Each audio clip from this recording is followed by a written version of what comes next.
할렐루야! 오늘은 세종을, 내일은 대한민국과 온 땅에 전도와 선교의 사명을 감당하는 세종순복음 드림교회입니다.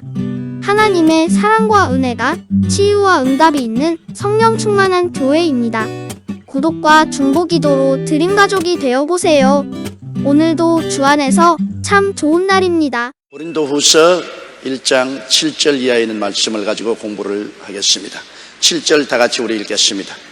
너희를 위한 우리의 소망이 견고함은 너희가 고난에 참여하는 자가 된 것 같이 위로에도 그러할 줄 알미라.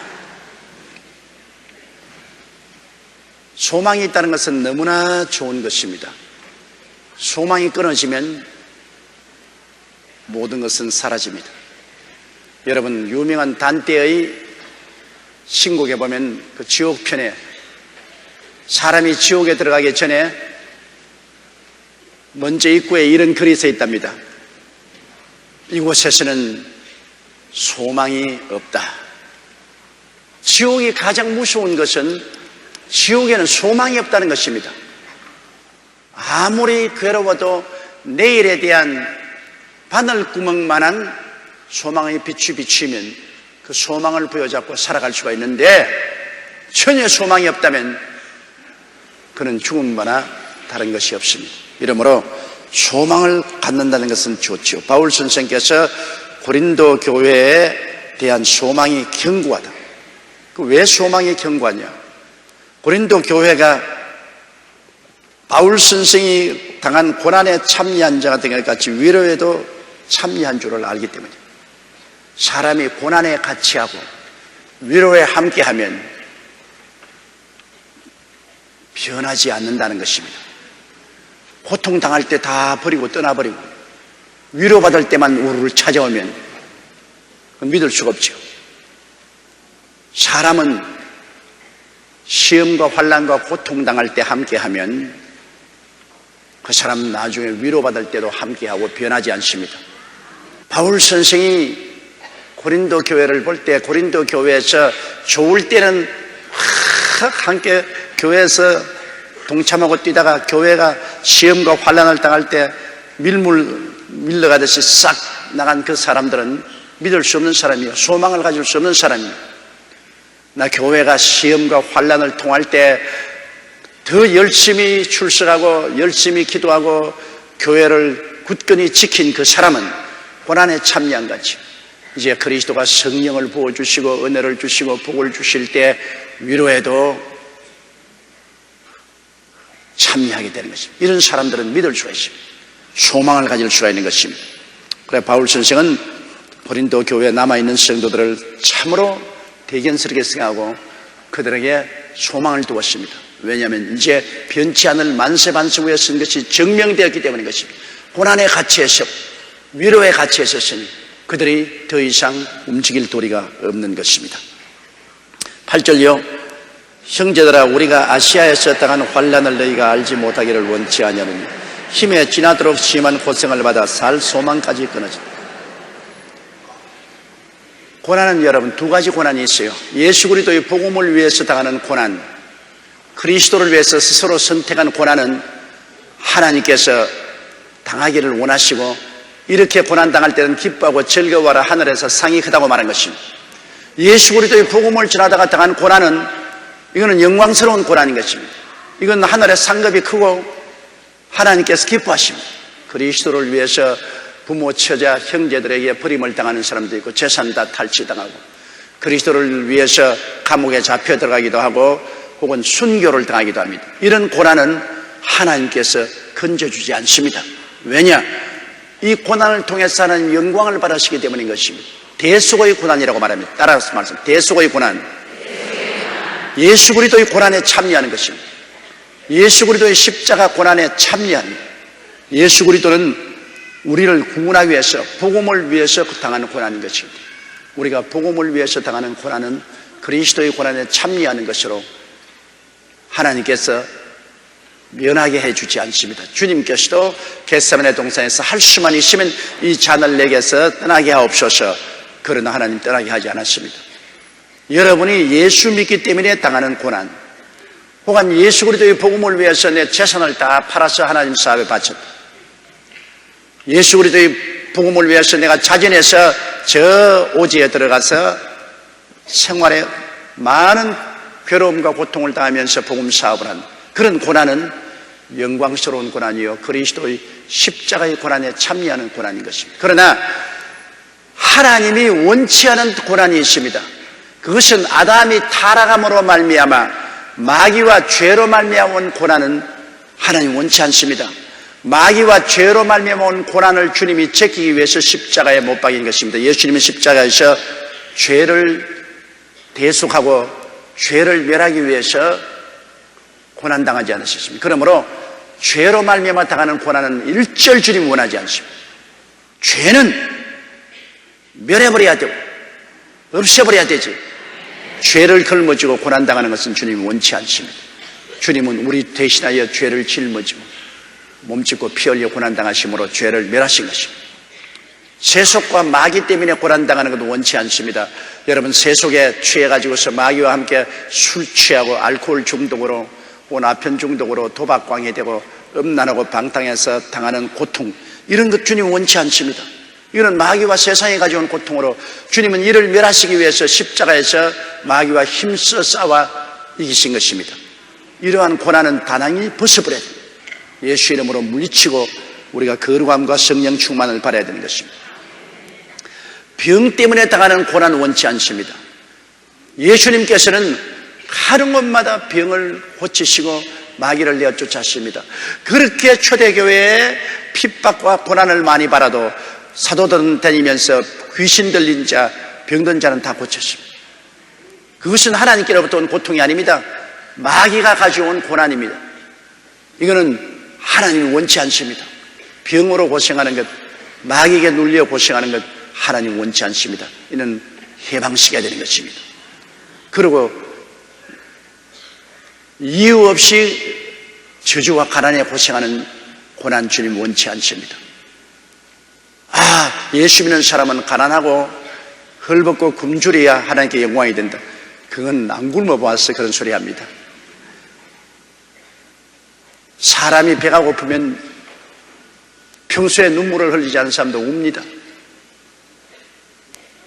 배가 고프면 도둑질할 마음생이 나는 것입니다.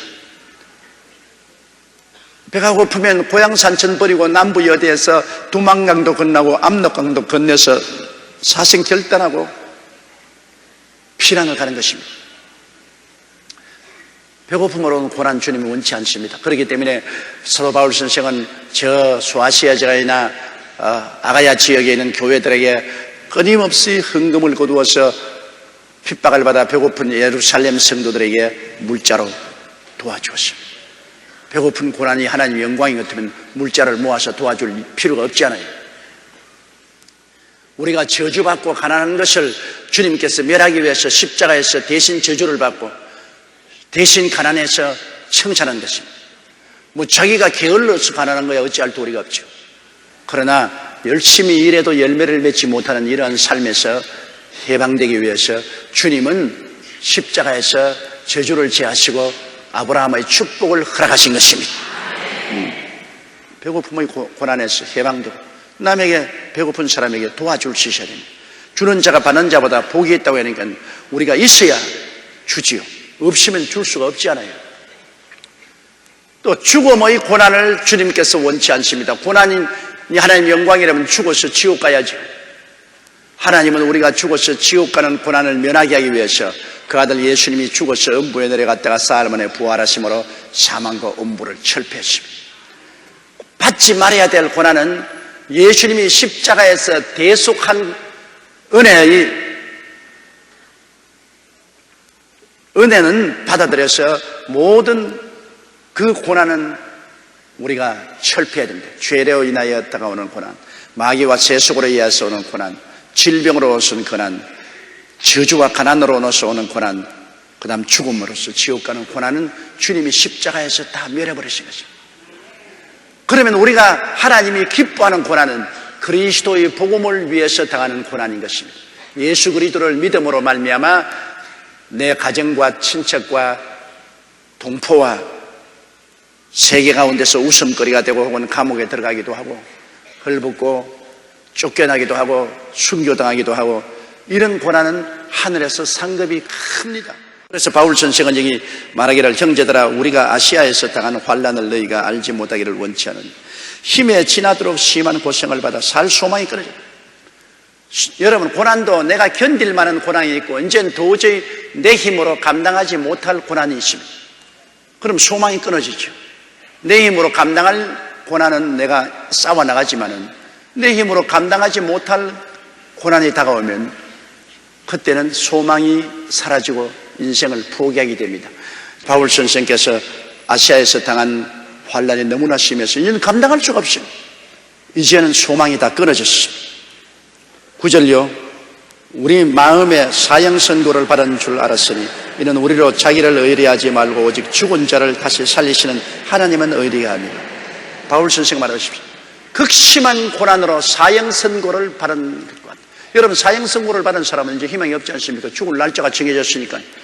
사형선고 받은 사람은 이제 죽을 날짜가 정해졌으니까 이제 소망은 아무것도 없습니다. 그저 기다리다가 목이 날아가는 것밖에 없어요. 바울 선생께서도 그렇게 체험을 했습니다. 소망이 다 끊어지고 이제 사형 언도를 받은 사람, 이제 죽을 날만 기다립니다. 그렇게 하나님이 왜 내버려 두시냐 사람들이 말합니다. 그럴 정도로 왜 하나님이 내버려 두시냐, 하나님이 살아계시면 왜 그렇게까지 하느냐. 바울 선생은 여기 말하기를 우리로 자기를 의뢰하지 말고 오직 죽은 자를 다시 살리시는 하나님만 의뢰하게 하며 그를 통해서 조그만치라도 인간을 의뢰하던 그 건덕지도 다 없애버린다는 것입니다. 내가 하던 것 건덕지도 없애버린다. 완전히 나는 못하게, 나는 할 수 없는, 나는 완전히 밑바닥에 깔려버린 나를 포기한 상태, 그게 이렇게 되면 이제는 하나님은 의지하게 됩니다. 제가 그때 큰 고난 겪을 때 내가 발명한 말이 있어요. 살든지 죽든지 흥하든지 망하든지 승하든지 쇠하든지 주의 뜻대로 하시옵소서. 아무나 쓸 말 아닙니다. 내가 특허받은 말이에요. 너무너무 그때 고통스럽기 때문에 그때 하는 기도가 하나님 살든지 죽든지 흥하든지 망하든지 승하든지 쇠하든지 주님 뜻대로 하시옵소서. 하나님께 맡기는 겁니다. 내가 뭐 할 수 있으면 내가 조금이라도 해보겠는데 내가 전혀 할 수 없을 때는 그때는 하나님께 맡기는 것입니다. 그러면 하나님이 책임져 주시는데요, 하나님께서는 우리를 마지막 낭떠러지까지 데려와서 마지막 눈 감고 낭떠러지에 발을 옮겨 놓으라는 것입니다. 낭떠러지에 발을 옮겨 놓아라. 그거는 절대 믿음과 절대 순종이 아니고는 낭떠러지에 발을 옮겨 놓을 수 없어요. 조그만치라도 나를 의지할 수 있으면 낭떠러지에서 발을 옮겨 놓지 않습니다. 그러나 절대 절망의 순간에 이판저판 사판일 때는 믿고 순종하고 낭떠러지에 발을 뒤어 놓으면 하나님이 받아주신다는 것입니다. 여러분, 그러므로 믿음은 절대 순종과 믿음인데 이것은 고난을 통해서 그런 결단을 배우는 겁니다. 편안한 사람을 한 사람은 하나님께 목숨을 걸고 믿는다는 것 이해가 안 됩니다. 그러나 고난을 통하면 목숨을 걸고 하나님을 의지한다는 것을 배우게 됩니다. 사람은 마지막까지도 하나님을 믿고 의지하는 것보다도 내 수단과 방법을 바라봅니다. 내 수단과 방법이 다 끊어지고 소망이 끊어지고 나면은 그때 성부를 믿음에 겁니다. 믿고 순종하고 주여 이제는 살든지 죽든지 흥하든지 망하든지 생하든지 쇠하든지 주님 뜻대로 하옵소서. 눈질을 감고 손 놔버리는 것입니다. 그렇게 하나님께 의지할 때 하나님이 책임져 주는 것입니다. 그때 하나님이 책임져 주시. 내가 살겠다고 막 발부둥을 치고 내 수단과 방법으로 야단 법석을 할 때 그때 하나님이 도와주셔도 나중에 말하기를 내가 잘해서 되었지, 내가 막 발부둥을 치니까 되었지, 그렇게 말합니다. 물에 빠진 사람 살겠다고 막 흐우적거릴 때 건지러 들어가면 그 사람에게 잡히면 아무리 수영을 잘하는 사람도 같이 빠져 죽습니다. 막 끌어안고 발로서 휘어 감고 매달리니까 뭐 수영할 수 있어야지. 물에 빠진 사람 건지려면 이 사람 발부등을 치고 치다가 이제는 기진맥진해서 늘어졌을 때, 그리고 깔아앉을 때, 그때 가서 머리를 휘어잡고서 끌어당기면 그때는 안 매달립니다. 그때는 끌어내올 수 있어요. 이처럼 하나님이 인간이 자기 스스로 살겠다고 몸부림을 치고 수단과 방법과 노력을 다 동원해서 야단 법석을 할 때는 내버려 두는 것입니다. 잘해라. 얼마나 오래 견디는지 보자. 나중에는 기진맥진해서 이제는 다 죽게 되었을 때 하나님 나 죽습니다. 그리고 하나님께 내 맡길 때 그때 오냐? 이번엔 내가 살려주고. 그거는 살아나면 분명히 하나님이 고쳐준 것을 알 수가 있습니다. 하나님이 도와준 걸 알고 있어요. 자기는 못했으니까 이제는 완전히 절망에 처했을 때 하나님이 건져주었으므로 하나님께 감사를 드리고 하나님께 영광을 돌리게 되는 것입니다. 그러므로 이런 체험을 하나님이 많이 시킬수록 우리는 믿음에 담대해지는 것입니다. 하나님께서 믿음으로 성장하고 크게 믿음으로 사용할 사람은 이러한 벼랑으로 몰아칠 때가 많습니다. 적은 벼랑, 중간쯤 벼랑, 큰 벼랑으로 몰아쳐서 담력을 키우는 것입니다. 믿음은 담력이니까요. 그래서 점점 경험을 얻으면 이제 믿음의 담력이 생깁니다. 여러분 어떻게 해서 다윗이 골리앗과 싸웠습니까? 그는 아무도 없는 때에 사자와 싸우고 곰과 싸워서 믿음의 담력을 키웠기 때문에요. 그러므로 골리앗께도 담대히 나갈 수 있습니다. 믿음은 담력입니다. 겁을 집어먹으면 절대로 믿음으로 나갈 수 없습니다. 믿음은 담력이에요. 겁을 집어먹지 않고 그냥 간을 배 밖에 내놓고 그냥 나가는 거예요. 그런 담력을 가지고서 주님께 의지하면 주님의 역사가 일어나는 것입니다. 이런 것은 경험을 통해서 얻는 것인데 바울 선생은 오직 죽은 자를 달리시는 하나님만 의지하기. 그렇게 해서 바울 선생에게 믿음의 담력을 허락해 주신 것입니다. 10절요.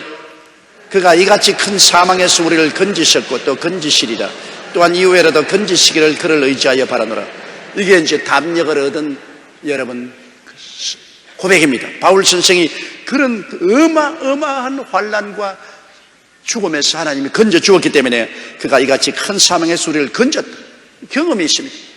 내가 어마어마한 큰 환난과 고통에서도 건짐을 받았는데 이런 정도는 이것은 씩 웃고 지나갈 수가 있다. 그러니 경험이 얼마나 좋습니까? 큰 풍파 일어나 그것을 극복한 사람에게는 적은 풍랑은 아무 걱정도 안 되는 것입니다. 그러나 큰 풍파를 체험하지 못한 사람은 적은 풍랑이 와도 벌벌 떨게 되죠. 바울 선생은 거대한 고통을 겪었기 때문에 하나님이 이 큰 사망에서 우리를 건지셨고, 그렇기 때문에 이제는 믿음의 담력에 속해서 또 건지시리라. 앞으로도 이런 것 다가오면 또 건지시리라. 2월에도 건지시기를 그를 의지하여 바라노라. 건지셨고 또 건지실 것이다. 또 앞으로 하나님이 건지시기를 바란다. 배짱 있는 믿음이 생기는 것입니다. 믿음이라는 것은 여러분 머리에서 나오는 것이 아니라 뱃속에서 나오는 것입니다. 머리로 믿는 믿음은 여러분 믿음이 아닙니다. 그건 지식이죠. 경험을 통해서 얻는 믿음은 뱃속에서 나오는 믿음입니다. 뱃속의 믿음, 배짱 있는 믿음입니다. 눈도 깜짝하지 않고 동남풍아 불어라, 서북풍아 불어라, 가시밭에 백합화 예수양이 날린다. 아직껏 내가 무서워할 것이 뭐냐, 믿습니다로 나간다고. 배짱 있는 믿음은 이와 같은 많은 시험과 환난을 통해서 이를 이겨낸 체험을 한 신앙이 이런 믿음을 가져오는 것입니다. 11절요. 너희도 우리를 위하여 간구함으로 도우라. 이는 우리가 많은 사람의 기도로 얻은 은사를 인하여 많은 사람도 우리를 위하여 감사하게 하려 합니다. 너희도 우리를 위하여 간구함으로 도우라. 여러분, 이 세상에서 물질로도 도울 수가 있고 직접 가서 힘으로 도울 수 있지만은 가장 큰 도움은 기도로서 도와주는 것입니다. 배후에서 기도를 해서 하나님의 손길이 움직이게 하는 것이 가장 큰 도움인 것입니다. 그러므로 바울 선생께서는 고린도 교인을 보고 너희들도 우리를 기도로서 도우라. 응원을 하라. 응원을 하라. 그냥 운동 경기 할 때 우리 편에서 이게라고 응원하는 것도 굉장히 사기를 진작시키는데, 여러분 기도로서 도우면 그 기도는 하나님의 손을 우리에 향해서 향하도록 하는 것입니다. 하나님은 기도를 통해서 우리에게 간섭하는 것입니다. 기도 안 하면 하나님께서 우리의 일에 간섭하지 않아요. 기도를 하면은 하나님이 우리의 일에 간섭을 해요. 그러므로 고린도 교인들이 기도를 하면 하나님의 능력이 나타나요. 제가 해외 선교 나갈 때 가장 큰 기대를 하는 것은 배후에 여러분이 기도해 주시고 있다. 그것이 굉장한 마음의 위로가 되는 것입니다. 배후에 우리 성도들이 기도를 하고 있다. 한두 명도 아닌 수만 명, 수십만 명이 기도를 해주고 있다.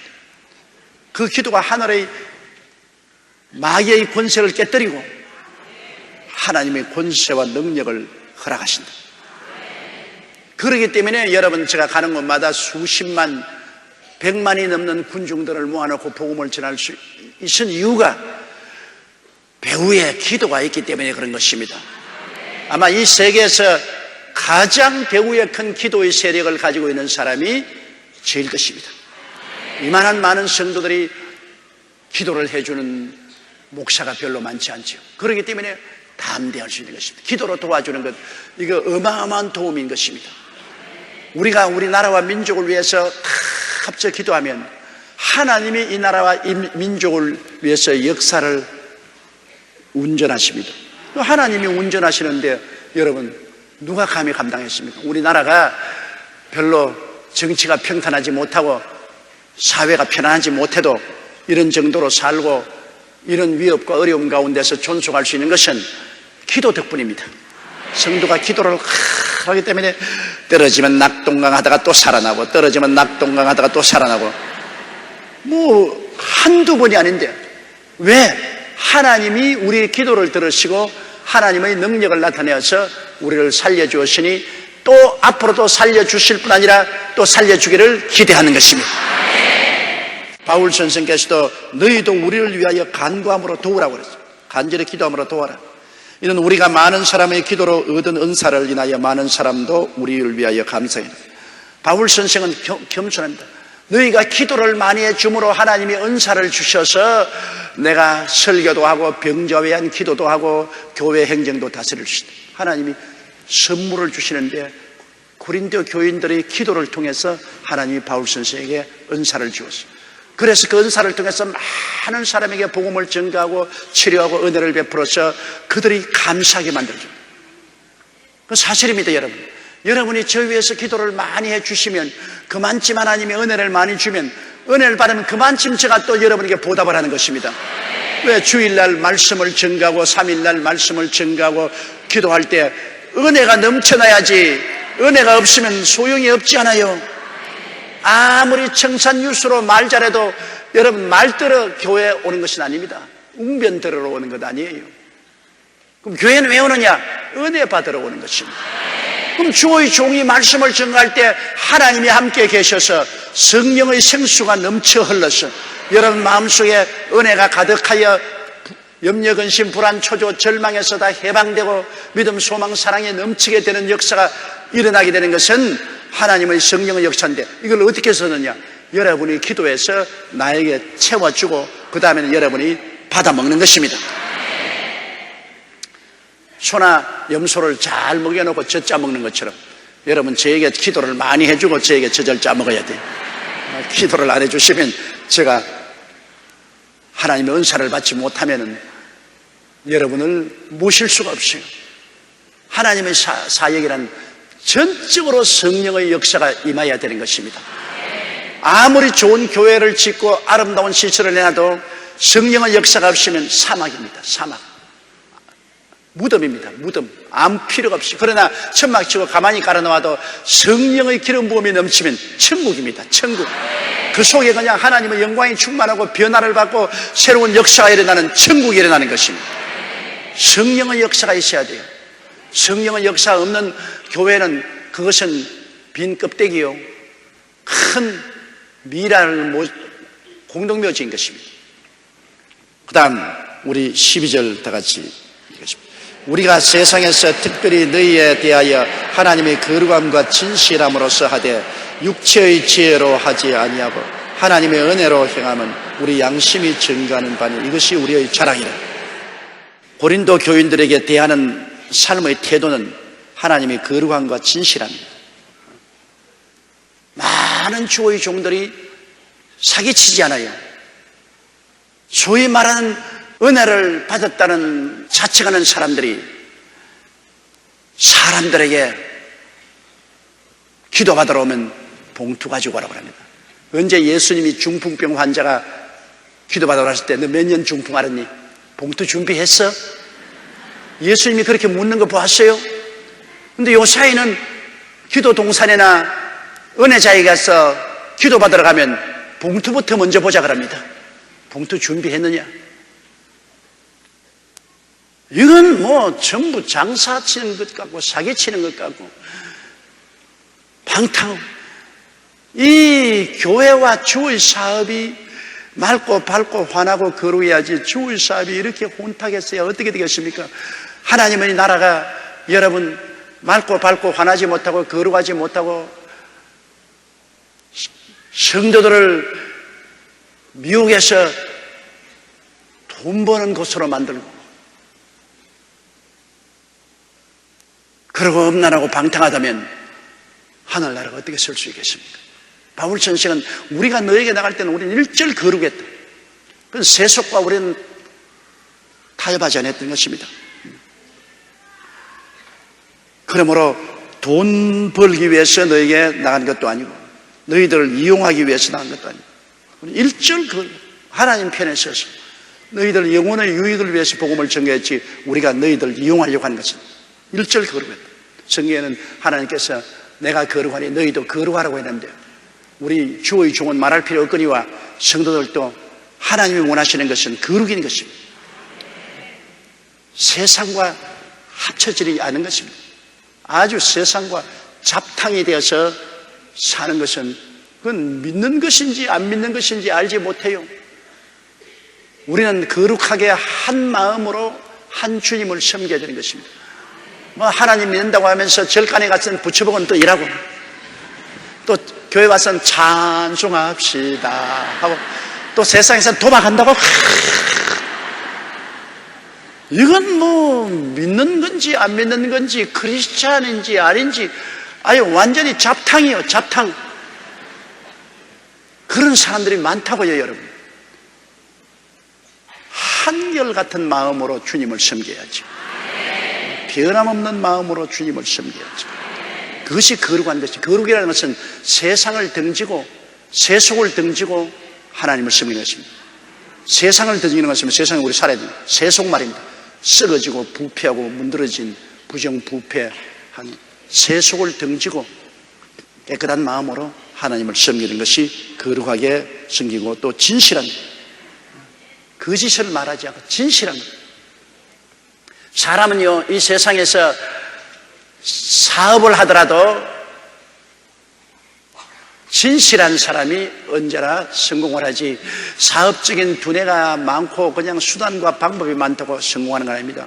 가장 중요한 것이 신용입니다. 여러분 사람은 신용을 얻어놓으면 그 사람은 무엇을 하더라도 성공해요.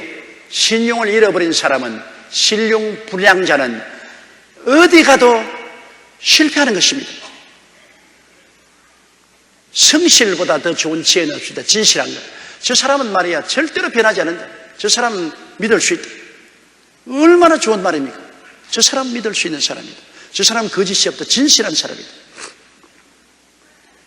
이 진실이 돈보다 교육보다 더 중요한 것입니다.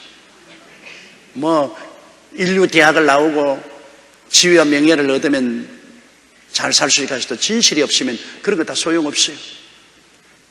거짓 가지고는 인생을 살지 못합니다. 오늘날 사회 모두 다 텅텅 터지는 것이 전부 거짓말하기 때문에 터지지 않습니까? 바울 선생은 우리는 고린도 교인들을 대할 때 어떤 탐욕을 가지고 대하지 않고 거룩하게 대하고 거짓이 없이 진실하게 너희들을 대하고 삶의 태도인 것입니다. 하나님의 거룩함과 진실함으로써 하되 육체의 지혜로 아니하고 하나님의 은혜로 합니다. 인간의 육체의 지혜라는 것은 인간의 철학이나 인간의 지식이나 인간의 학문이나 이런 것 가지고서 사람 자랑하지 않고 성령이 오셔서 하나님의 은혜로 내가 너희들에게 목회를 했다. 이거 정말 중요합니다. 여러분 하나님의 은혜로 하면 영원히 남거니와 인간의 지혜로 하면 얼마 있다가 사라지고 마는 것입니다. 교회도 그거 한 가지입니다. 교회도 하나님의 성령의 역사로 은혜가 와서 사람들이 변화되고 새롭게 되면 교회가 부흥되지만은, 교회를 하나의 엔터테인먼트, 즉 연예 활동으로서 교회를 부흥시키려 합니다. 교회에 와서 막 연예인들 와서 노래 부르고 그냥 막 이렇게 하고 사람들마다 막 입을 열고 박수치고 환영하고, 그런 것은 일시적인 흥분입니다. 은혜가 아닙니다. 흥분과 은혜는 틀립니다. 일시적인 엑스타시, 흥분을 가지고서 은혜라고 생각하면 큰일입니다. 흥분은 얼마쯤 사라져버리고 마는 것입니다. 그리고 현실로 돌아오게 되면 흥분한 만큼 더 깔아지는 것입니다. 사람이 이 세상에 굉장히 흥분을 했으면 그 다음 깔아지면 굉장히 마음에 낙심하는 것입니다. 은혜라는 것은 우리 근본적인 마음의 변화를 받고 평안을 갖다 주는 것입니다. 은혜가 교회를 부흥시키지, 이런 일시적인 흥분으로서 교회 부흥시키는 것은 아닙니다. 우리 성도들이 함께 관광여행을 가야 교회가 부흥된다.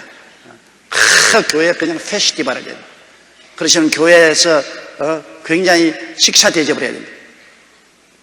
그런 것 가지고 여러분 절대로 부흥은 안 됩니다. 사람의 변화는 마음에서 와야 되는 것입니다. 마음, 이 마음을 변화시키는 것은 성령이 와야 변화되는 것입니다. 인간의 지혜로 되는 것이 아닙니다. 인간의 수단과 방법과 노력으로서 절대로 사람은 중심이 변화되지 않습니다. 중심은 예수를 믿고 성령의 은혜를 받아서 마음이 변화를 받게 되는 것입니다. 은혜가 얼마나 좋은지 몰라요. 한 번 은혜를 받으면 그 은혜가 평생토록 가요. 한 번 크게 은혜를 받으면 은혜는 우리의 인생을 완전히 변화시켜 놓고 우리의 삶의 방향을 완전히 변화시키는 것입니다. 은혜를 안 받은 교인들이 그저 왔다 갔다 흔들흔들 이리도 가고 저리도 가죠. 은혜를 받으면 평생이 변화되어 버리고 마는 것입니다. 바울 선생께서 하신 말씀은 인간의 지혜로서, 교육을 통해서, 철학을 통해서, 문학을 통해서, 학문을 통해서, 역사를 통해서, 인간적인 지혜와 수단과 방법을 통해서 그렇게 해서 목회한 것이 아니고, 나는 말씀과 성령의 은혜로서 너에게 목회했다. 성령의 은혜로. 그래서 이렇게 행한 것을 우리 양심이 증거하는 바니 이것이 우리 자랑이다. 내 양심으로 말하거니와 나는 그렇게 했다. 인간의 지혜로 하지 않고 하나님의 은혜로 목회한 것이 내 양심에서 증거하는 바다. 그러고 나 이것이 자랑이다. 그러므로 여러분, 우리가 하나님 사업을 할 때 언제나 하나님 앞에서 성도들에게 거룩함과 진실함으로 해야 되고, 성도들 이용해서 그냥 잘 먹고 잘 입고 잘 살고 부자 되고 말이야 온갖 잡탕을 섞어 놓는 그런 짓 하지 말고 거룩하고 진실함으로 해야 되고, 인간의 지혜로 목회하지 말고 하나님 성령 충만해서 말씀과 은혜로 목회하는 이런 것을 해야 하나님 앞에 자랑할 수가 있는 것입니다. 13절요. 오직 너희가 읽고 아는 것 외에 우리가 다른 것을 쓰지 아니하노니 너희가 끝까지 알기를 내가 바라는 것은, 오늘날 여러분 가장 중요한 것은 읽고 아는 것, 성경을 읽고 그리고 진리를 아는 것 이외에 별난 일은 안 한다는 것입니다. 별난 일. 다시 말하면 성경 밖에 나가지 않는다. 하나님 성경에 하나님이 기록한 말씀을 따라서 해야지 성경 밖으로 안 나간다. 무엇이든지 여기 성경은 오직 너희가 읽고 아는 것 외에 우리는 다른 것을 쓰지 아니한다. 너희가 구약 성경을 통해서 읽고 이미 진리를 깨달아 아는 그 범주 내에서 우리가 늘 격려하고 설교하고 편지로 쓰지, 너희가 성경을 읽고 깨달아 아는 그 범주를 뛰어넘어서 성경에 없는 말은 우리가 말도 안 하고 편지도 안 쓴다, 그 말인 것입니다. 이 바울 선생의 이 교훈을 우리가 깊이 받아들여야죠. 우리가 창세기부터 계시록까지 성경을 읽고 그 성경에서 아는 범주 내에서 우리가 설교도 하고 가르쳐야지, 그 범주를 뛰어넘을 때는 우리가 입을 다무는 것이 좋은 것입니다. 오직 너희가 읽고 아는 것 외에 우리가 다른 것을 쓰지 아니하노니 너희가 끝까지 알기를 내가 바라는 것은, 자 14절요. 너희가 대강 우리를 아는 것 같이 우리 주 예수의 날에 너희가 우리의 자랑이 되고 우리가 너희의 자랑이 되는 것이라. 우리 주님께서 반드시 강림하실 것이고, 우리 주님께서 강림하시면 상급 심판을 받습니다. 안 믿는 사람은 형별 심판을 받아요. 안 믿는 사람은 형벌을 당할 테니까. 안 믿는 사람들은 예수 그리스도 강림하실 때 부활하지 못하지 않아요. 안 믿는 사람들은 언제 부활하냐? 천년왕국이 지나고 난 다음에 부활해서 백보자 심판을 받고 불과 여왕으로 탄 못에 던져버립니다. 안 믿는 사람들은 죽으면 모두 다 옥에 갇힙니다. 하이데스라는 지옥에 갇혀 있습니다. 나중에 불과 여왕으로 타는 못은 게헤나입니다. 더 무서운 곳입니다. 내게 인터넷 편지가 왔는데 우리 어느 구역장이 성도들에게 가르치기를, 예수 믿는 사람도 죽으면 그 영혼이 닷새 동안 집에서 있으면서 산 사람이 뭘 하는가 살펴보고 있다가 간다 그러는데, 그 구역장 세상에 어디에서 그런 말을 들었습니까? 그러니까 그 말을 들은 구역원이, 목사님 이것이 참말입니까 거짓말입니까 판단해 주십시오. 기절초풍할 일입니다. 어디 성경에 죽으면 닷새 동안 집에 있어가지고 산 사람이 무슨 행동하는가 살펴보다가 간다고 합니까? 그런 거 없어요. 사람이 죽으면 육신의 장막집을 떠나는 그 즉시로 구원받은 사람은 주님이 오셔서 주인 있는 곳으로 데려가시고, 안 믿는 사람들은 마귀에게 끌려서 옥으로 갑니다. 그래요. 즉시로 남아서 살펴보지 않습니다. 예수 믿는 사람은 그냥 하늘나라 가고, 안 믿는 사람은 옥으로 가고. 그런데 뭐 제사 먹으러 온다, 그건 다 마귀가 가장하는 것입니다. 마귀가 부모를 가장하고 형제를 가장해 나와서 우리를 미혹해 하는 것이든, 마귀는 거짓의 예비 아닙니까? 얼마나 거짓을 할 수 있죠. 내가 옛날에 귀신 많이 주시할 때 보면, 내가 너 고모다, 내가 너 아버지다, 아버지를 이렇게 박대는 법 어디 있느냐. 그럼 내가 말합니다. 아버지나 고모가 왔으면 왜 이렇게 괴롭히노? 아버지와 고모는 평생에 잘 뛰기를 그렇게 원했는데, 아버지 신이 붙었으면 왜 자식을 이렇게 괴롭히며, 고모 귀신이 왔으면 왜 이렇게 괴롭히나? 거짓의 예비야. 물러가니까 잘 또 안 해 하면서 쫓겨나갑니다. 마귀에게 속으면 안 돼요. 사람이 죽으면 이 땅에 머물지 않아요. 이 땅하고는 이미 인연이 끊어졌어요. 믿는 사람은 직행으로 천국으로 가고, 안 믿는 사람은 직행으로 하이데스, 즉 지옥으로 가는 것입니다. 여기 이 땅에 남아있지 않아요. 이 땅에는 오직 마귀와 귀신들이 남아서 사람들을 미혹하는 것입니다. 우리가 진리를 알면 미혹되지 말아야죠. 그런데 이제 그날에, 주님이 오시는 그날에는 우리 예수 믿는 사람은 상급 심판을 받습니다. 형벌 심판을 받지 않고, 상급 심판은 우리가 이 땅에 살 동안에 어떻게 주를 위해서 고난당했는가, 어떻게 주를 위해서 희생했는가, 주님 위해서 어떻게 많은 일을 했는가, 그런 모든 것을 주님께서 형평을 고려해서 우리가 상급을 주시는 거죠. 그때 바울 선생은 하나님 앞에 자랑할 수 있는, 저 고린도 교인들 전부 다 내가 주께로 인도해서 양육했습니다. 자랑할 수 있죠. 또 고린도 교인들은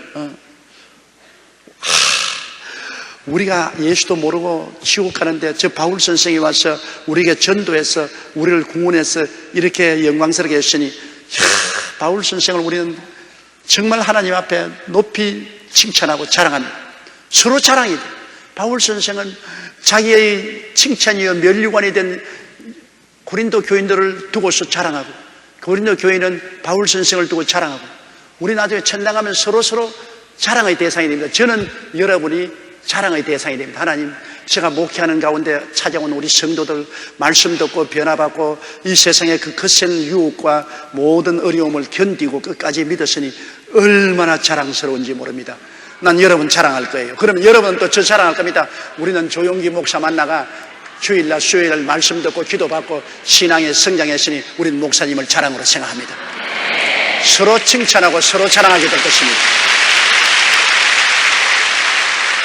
그러니 하늘나라 올라갈 때 얼마나 좋겠어요. 이제 하늘나라 우리가 갈 날이 정말로 자꾸 가까워 온 것 같이 저는 느꼈습니다. 모든 자연 환경이 여러분 주님이 예언한 말씀 그대로 이루어져가고 있는 것입니다. 기후변화로 말미암아 우리나라도 이제는 봄이 없어지고 겨울에서 직행 여름으로 오는가 하면 가을이 없어지고 여름에서 직행 겨울로 갑니다. 큰 생태계 변화가 다가옵니다. 얼마 전에 서울까지 소나무가 없어지는 겁니다. 소나무는 한대에만 있는데 이게 너무나 온대 아열대성 기후가 다가오기 때문에 소나무가 더 없어요. 아열대성 나무들이 서울까지 있다. 이 기후변화로 말미암아 천재지변이 일어나서 크게 홍수가 다가오고 눈사태가 내리고 얼마나 많은 사람이 죽습니까? 그러고 난 다음에 말세에는 온역인데 온역 하지만 에이즈 같은 온역이 세상에 어디 있어요? 온역은 어마어마한 괴질로서 오늘날 아프리카, 아시아, 전 세계 사람들을 도륙하고 있는 것입니다. 에이즈 마치 무서운 유행병이 역사상에는 없었습니다. 그런 병이 말세에 일어납니다. 그리고 오늘날은 여러분 전쟁과 전쟁 수는 이번에는 옛날과 달라서 테러 전쟁입니다. 이제는 문화 전쟁이에요. 기독교, 불교, 이슬람교, 힌두교 문화 전쟁입니다. 문화 전쟁은 정면 충돌보다도 처체 전쟁 소식이 들리는 거죠. 테러 전쟁입니다. 테러가 얼마나 무섭습니까? 그리고 이런 것에 추가해서 기근이 온 세계에 다가오고, 그리고 마지막 때는 하나님께서 모든 육체에게 성령을 부어주겠다고 그랬는데, 우리가 제일 처음에 1950년도에 성령운동할 때는 성령운동하면 전부 미쳤다 그랬습니다. 방언하면 미쳤다 그러고, 성령의 방언이 어디 있냐 그러고, 병자 위에 기도한다고 미쳤다고 야단이고, 이리저리 가서 박대를 많이 받았는데, 요사이는 성령 안 받은 교회가 어디 있습니까? 모든 교파를 총괄해서 다 성령 받고 다 통성 기도하고 다 박수치고 방언하는 것 보고 미쳤다는 사람 아무도 없고, 오늘 거의 모든 교회들이 다 병자 위에 기도하고 성령이 모든 교파에 다 임한 것입니다. 농부가 이른 비와 늦은 비를 기다리고 추수를 한다고 하는 거죠. 이른 비는 오순절 날에 왔고, 늦은 비는 지금 온 성령의 역사가 1900년도부터 시작해서 지금 1901년도에 9년부터 시작한 성령의 역사가 오늘 지금 2003년에 이르기까지 계속했습니다. 이제는 추수할 때가 눈앞에 다가왔습니다. 이른 비와 늦은 비가 왔으니까 이제는 추수할 때가 다가왔습니다. 이래저래 우리가 주님 나라에 들어갈 날이 굉장히 가까웠고, 이 세상 역사가 끝나고 하나님의 역사가 시작될 날이 눈앞에 다가왔으므로 우리들은 더욱 성령으로 충만하고 주님 중심으로 굳세게 서서 신앙생활을 해나가야만 될 것입니다.